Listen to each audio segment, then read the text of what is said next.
Salut. Alors aujourd'hui, je vais aller broyer de la mauvaise herbe qui était dans un champ d'orge. Donc je vais prendre le New Holland avec le broyeur, donc Semia. Il y a des couteaux, enfin ça s'appelle des marteaux exactement, qui ont été changés parce que j'en avais cassé quand j'ai broyé. Alors il y a un champ qui était donc en colza. Et si tu veux, d'habitude, je ne broie pas les cannes de colza, je déchaume comme ça et ça va très bien. Par contre, j'ai un champ qui avait beaucoup de carottes dedans, des carottes sauvages, ce qu'on appelle aussi des cigus. Il a fallu broyer parce que le déchaumage, ça allait pas bien du tout. Donc, j'avais cassé 2-3 couteaux dedans, donc ils ont été remplacés. Ah oui, tiens, en fait, autre chose, ici, tu vois, c'est pas tout à fait droit là. Et en fait, ça, c'était pas réglé comme ça avant. C'est-à-dire que cette barre qui a tendance à remonter, tu vois, par rapport à son point d'accroche, elle était dans l'autre sens, donc elle donnait à descendre. Et cette barre-là, elle était prise beaucoup plus là.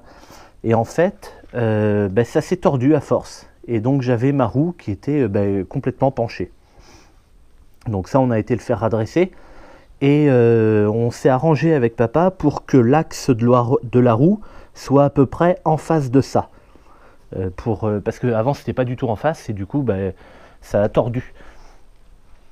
On espère que ce sera beaucoup plus solide si l'axe est pile en face du poteau. Il a fallu du coup inverser et mettre les barres à remonter vers le haut pour que le réglage soit à peu près comme avant. De toute façon, après, en réglant, en montant ou en descendant l'avant, on pourra toujours broyer à la hauteur qu'on veut. Donc voilà, c'est le New Holland qui est disponible pour l'instant. Donc c'est sur celui-là qu'a été attelé le broyeur. De toute façon, ça ne change pas grand-chose. Il n'y en a pas beaucoup, hein. C'est vraiment un rond dans le champ à faire. Et puis voilà. Mais je ne peux pas y aller tout de suite parce que j'attends un colis qui arrive dans l'après-midi. Là, il est 2h30. Donc j'ai été chercher le Manitou de mon voisin parce qu'on va décharger, parce que le colis va être livré dans un petit fourgon qui n'a pas de haillons, rien du tout, et puis ça pèse 200 et quelques kilos. En fait, c'est des disques. Je vais aller te faire voir. Donc là, je suis donc à côté de mon semoir et les disques qui sont à l'avant, les disques de déchaumage, sont extrêmement usés. Tu vois, qui font 20, allez, ils font plus que 30 cm peut-être de diamètre. Ils sont lisses, hein, donc ça c'était leur forme originale, hein, lisse comme ça, et ils sont très usés. Le semoir, il doit être de 2008 et ils n'ont jamais été changés, ces disques-là. Donc au bout d'un moment, il faut les changer, hein, c'est normal, c'est de la pièce d'usure. D'usure lente, mais d'usure quand même. Et j'ai fait le choix d'acheter des disques crénelés. Donc des disques crénelés, en fait, c'est comme sur mon déchaumeur. Donc c'est des disques un peu moins grands que sur le déchaumeur, le Catros. Parce que le Catros, ça doit être, je crois, des 510 mm. 51 cm. Hein. Sur le semoir, c'est des 460. 46 cm. Et donc, tu vois, ce sont des disques crénelés comme ça. Alors bon, tu vois qu'ils ont maintenant une certaine usure, ceux-là, mais ça sera les mêmes que ça, mais évidemment en neuf. Donc tu vois, les crénelures sont un peu plus grosses, hein, quand le disque est neuf. Ça sera des disques comme ça. Tiens, mais regarde, sur le Senius, ça sera ceux-là, là. Les mêmes que ça. Tu vois, les crénelures sont plus prononcées parce que ça s'use très peu, ça. Et en fait, donc on peut mettre des disques comme ça sur le semoir. Ça a été vu avec la marque. Et donc je peux mettre des disques, alors 460 hein, de toute façon, la taille, je ne peux pas mettre autre chose. Soit lisse, soit crénelé comme je t'ai fait voir là, ou soit crénelé mais avec des toutes petites encoches. Tu sais, je crois que c'est peut-être Agram qui faisait des disques avec des toutes petites encoches comme ça. Voilà, je peux mettre les trois. Donc moi j'ai choisi les cannelures comme je t'ai fait voir là. Mais je peux pas pour l'instant aller broyer parce que j'attends le livreur. Et le livreur, l'information que j'ai eue, c'était qu'il viendrait dans l'après-midi. Voilà. Alors moi j'ai autre chose à faire, il commence à me faire chier parce que J'ai pas envie de l'attendre tout l'après-midi. Moi je voudrais aller broyer, puis même, enfin j'ai pas que ça à faire, il faut que j'attelle le broyeur, les pareuses, il faut que je commence à faire mes tours de champ et tout. Et puis bah, en attendant, voilà, j'ai plus qu'à mettre une chaise longue et puis à l'attendre quoi. Alors moi ça commence à me gonfler. Eh, attends, regarde-le, il arrive. Génial. Allez, on va décharger ça.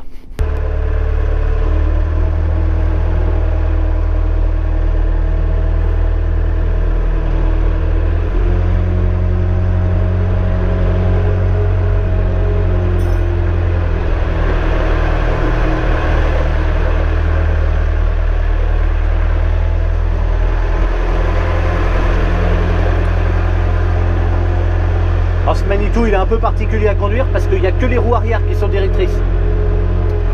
Et c'est les roues avant qui sont motrices. Mais bon, ça se fait. Donc là je vais aller poser ça sur un hangar parce que les disques ils sont changés plus tard. Je vais semer les colzas encore avec mes disques qui sont usés là. Et après on les changera pour avoir les disques neufs pour semer du blé. Allez hop, c'est parti. Tu vois, finalement, pile à l'heure.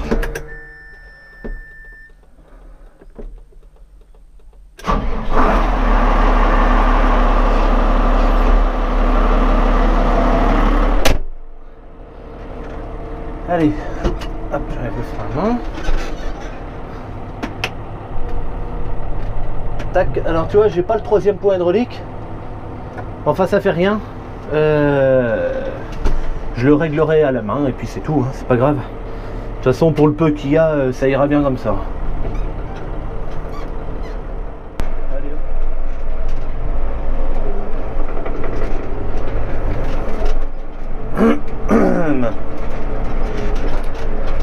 Bon, alors voilà la parcelle.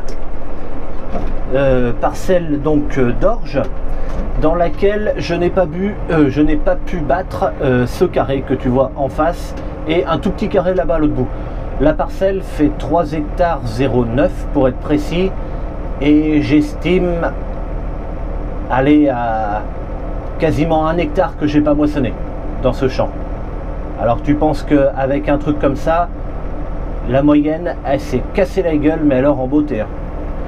Mais bon, c'est comme ça, qu'est-ce que tu veux y faire? De toute façon, c'est pas autrement. Alors, hop, tiens, attends. Je tiens voir ce que je suis en train de faire. Je vais remettre comme c'était. Donc voilà, pour la route, j'avais mis le réglage comme ça, c'est-à-dire que... Bon, ça c'est le contrôle d'effort. Salut, les cantonniers. Ça c'est le contrôle d'effort, donc je le laisse sur 1 puisque c'est un outil qui est traîné, et en même temps en le laissant comme ça, quand il est levé, il est à 99, tu vois, donc ça en fait c'est quand il est baissé à fond c'est à 0 et quand c'est levé à fond c'est à 99. Et en fait si tu veux, en le laissant comme ça sur la route, ça lui permet au relevage de descendre à 93 et d'être un peu flottant, et quand il y a des à-coups, du coup ça permet d'être un peu plus souple sur l'outil qui est porté derrière. Ça c'est une sécurité que je mets sur cadenas, fait que si je veux descendre, que j'appuie sans faire exprès, l'outil ne descend pas. Donc ça, et en même temps c'est le bouton qui gère la vitesse de descente. Sur 1, l'outil va descendre tout doucement, et évidemment sur 8, ça doit être 8, l'outil va descendre très vite. Donc je pense que 4 c'est suffisant. Oui, c'est très bien. Ok, ce bouton là c'est juste la hauteur maximum de levée, donc je dois le régler aussi pour pas que ça lève trop quand je vais lever en bout de champ. Allez, 90%, parce qu'il faut que je lève quand même suffisamment pour pas que les roues elles touchent derrière.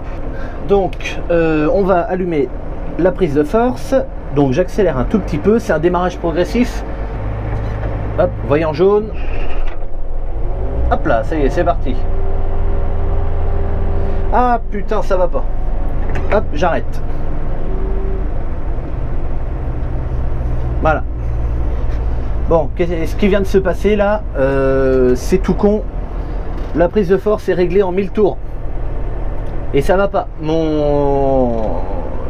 Mon broyeur il marche en 540 tours, donc la position qui est ici à côté, 540 tours par minute.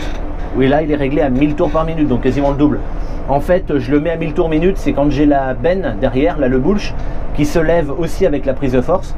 Et en mettant à 1000 tours, alors là le bulge elle est en 540 tours aussi, hein, mais en mettant à 1000 tours et en accélérant qu'un tout petit peu, ça fait que le moteur du tracteur est quasiment au ralenti et la benne se lève très vite quand même. Ok, donc là, hop, je passe 540 et on recommence. Vous voyez en jaune, hop là, voilà. Ça va quand même mieux. Donc ici, je sélectionne ma prise de force, je suis à 200 tours. Ok, je me suis mis en place vite fait, c'était juste pour contrôler la hauteur en ayant la prise de force quasiment au ralenti, hein. Donc maintenant, je vais accélérer en mettant ici, hein, c'est mon régime de prise de force.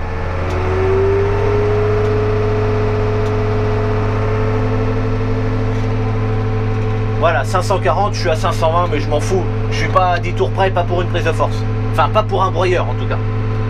Donc je vais rester en première pour l'instant, c'est juste pour essayer.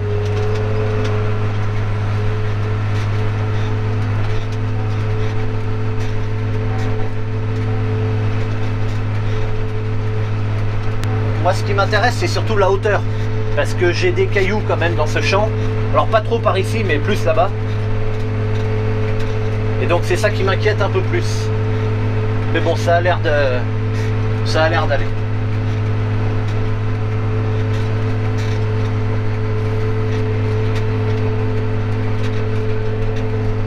Bon, ben pourquoi broyer? Ben c'est simple à comprendre, hein. Moi, pour pouvoir travailler mon sol correctement, il faut que j'ai un minimum de débris. Et donc, et surtout le plus court possible. Le fait de broyer va en plus, et ça c'est excellent, faire décomposer les pailles et tout plus vite. Donc c'est bien.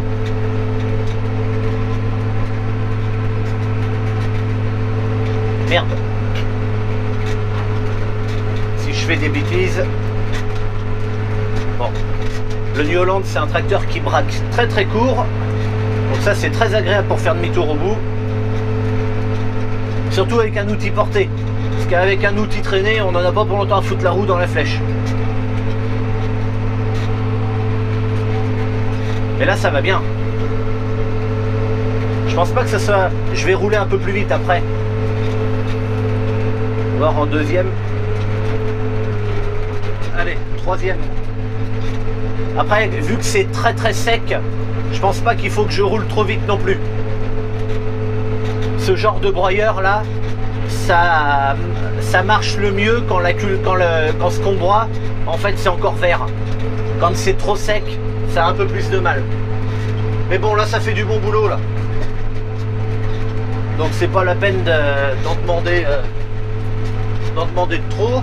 Tu vois, il y a des petits morceaux qui... Ben, surtout ce qui passe derrière les roues en fait, qui sont peut-être pas si bien broyés. Mais bon, je m'en fous en fait. Je m'en fous parce que c'est coupé quand même si tu veux. Allez, là je vais faire des lignes comme ça. Voilà, j'avais passé la moissonneuse, je sais pas pourquoi. Là il y avait de l'orge et très peu de mauvaises herbes. Mais pour ici comme ça, là le virage que j'ai fait là, je fais n'importe quoi là comme ça dedans. Enfin penser comme ça.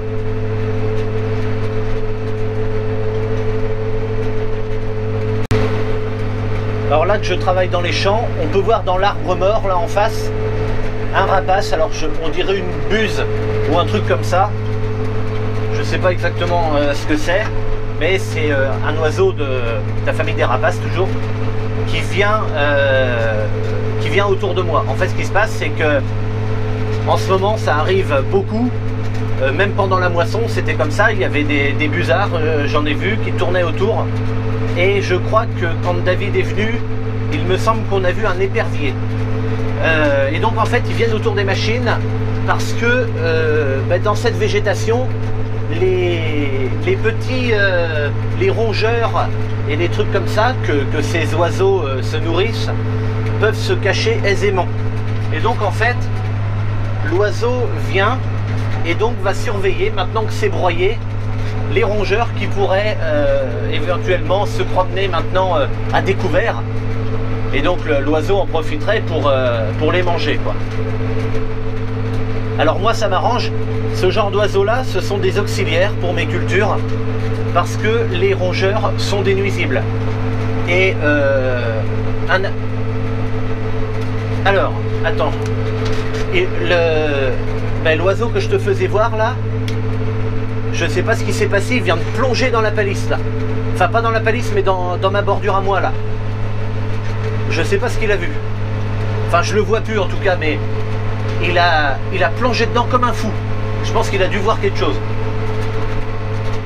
Bon bref, je sais plus ce que je disais. Oui, les mulots et tout ça c'est des nuisibles, ils mangent les cultures vraiment. Et donc le fait d'avoir des oiseaux comme ça, c'est pour ça que on a des haies, des arbres et tout ça dans nos champs. Tiens, tu vois, je vois deux corbeaux là qui passent. Il y en a un là, puis l'autre est là-bas, là où était sur l'arbre mort. Tiens, tu vois, les deux corbeaux vont se mettre sur le même arbre. Et donc les corbeaux, même combat, hein, ils viennent manger les mulots. Et d'ailleurs, il y a de grandes chances que les corbeaux, ils virent le chasseur que j'ai vu juste avant. Les corbeaux ont des territoires de chasse, et ça je m'en suis rendu compte, et ils se déplacent souvent par deux ou trois, les corbeaux, souvent par deux, et ils te virent tous les oiseaux qu'il y a. Et ça leur fout pas la trouille aux corbeaux. Hein. Et donc, de toute façon, que ce soit les corbeaux ou les autres, moi je m'en fous, parce que les corbeaux viennent manger aussi les nuisibles de mes champs. Donc si un animal mange un nuisible, eh bien cet animal est appelé auxiliaire. C'est comme c'est l'ennemi de mon ennemi et mon ami, tu sais, c'est ça en fait. Mais c'est exactement ça. Hein. Les pucerons par exemple, dans les colzas ou même dans les tournesols, les pucerons sont mes ennemis, et ils ont un ennemi, c'est les coccinelles. Donc l'ennemi de mon ennemi, la coccinelle, c'est mon auxiliaire. Voilà, ça marche comme ça. Et donc ces oiseaux là, tiens tu vois le corbeau il est dans le champ maintenant, puis il va marcher un peu, puis il va chercher. Il va chercher. Donc c'est bien. Qu'il continue. Après à la maison, il y a plein de avec ma femme qui a fait ça, on a mis plein de couvercles à l'envers, ou alors des dessous de pots de fleurs avec de l'eau dedans qu'on met avec un arrosoir pour que les oiseaux viennent manger. Alors après c'est viennent boire plutôt et se laver. Donc après c'est des oiseaux beaucoup plus communs, ça va être des petites mésanges, des pigeons, des pies qui viennent, parfois des corbeaux mais pas trop, ils s'approchent pas trop des maisons les corbeaux. Il va y avoir après des petites bergeronnettes, des rouges-queues, enfin voilà, bon, plein d'oiseaux qui viennent à la maison. Tiens, j'ai mordu dans un chai là.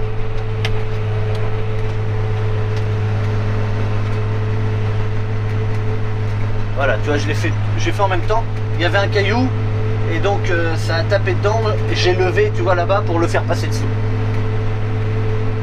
Bon. Dans cette parcelle, je sais qu'il y a des cailloux, il faut que je sois vigilant.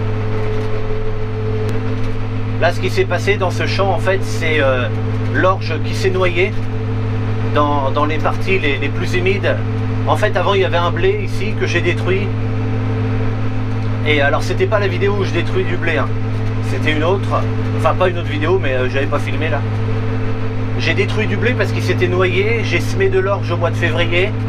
Et elle s'est noyée aussi. Alors pas partout, t'as bien vu, mais elle s'est noyée dans les deux parties que je dois broyer là.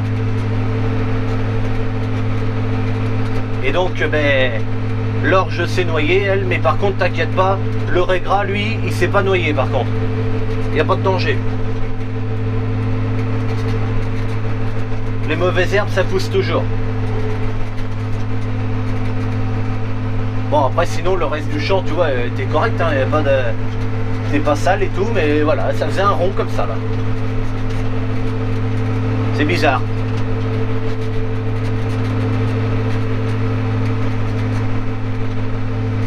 Alors ben, parmi le raie gras, tu peux voir que, ou tu le vois peut-être pas, mais il n'y a quasiment aucun pied d'orge. D'ailleurs là j'en vois pas du tout, parce qu'il aurait pu en rester, tu sais, un ou deux à droite à gauche, mais là j'en vois même pas un seul quoi.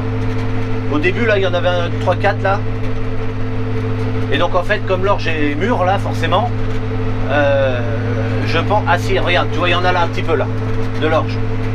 Et donc ça sera des graines. Le broyeur va pas détruire les graines, hein. Le broyeur va broyer les pailles et puis éclater les épis, et les graines vont sortir, mais les graines ça va pas les abîmer ou quasiment rien quoi. Donc ça c'est quand je vais travailler mon sol là, parmi les mauvaises herbes qui vont repousser, et tant mieux si elles repoussent, parce qu'après elles seront détruites encore plus tard, mais j'aurai de l'orge qui va pousser dans tous ces ronds là.